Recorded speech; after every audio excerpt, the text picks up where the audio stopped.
আমার মা মূর্খ মা। মা এখনো অঙ্ক বুঝে না। একটা রুটি চাইলে দুইটা রুটি নিয়ে আসে। কোথায় যাওয়ার সময় 20 টাকা চাইলে 50 টাকা ঢুকিয়ে দেয়। আমার মা ইংরেজি বুঝে না। হেঁটিয়ে বললে উল্টো ভালোবেসে বুকে টেনে নেয়। আমার মা মিথ্যাবাদী। নিজের পেটে খিদে থাকা সত্ত্বেও খায় না, আমার জন্য তুলে রাখে। আমার মা বোকা। সারা জীবন রান্নাঘর আর আমাদের ভালো মন্দের পিছনে কাটিয়ে দেয়। আমার মা নির্লজ্জ।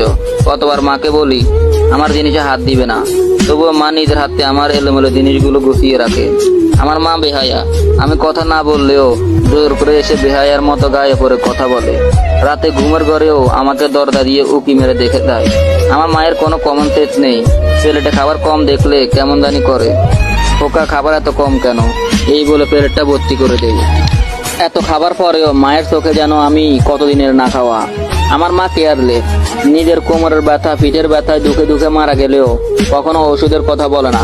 অথচ আমার একটা কাশিতেই তার দিনটা যেন উলট পালট হয়ে যায়। ডাক্তার, হাকিম, কবিরাজ সব এক করে বসে। আমার মা আনস্মার্ট। অনেকের মায়ের মতো করে দামি দামি শাড়ি পরে না, ভ্যানিটি ব্যাগ ঝুলিয়ে মোবাইল হাতে নিয়ে ঘুরতে দেয় না।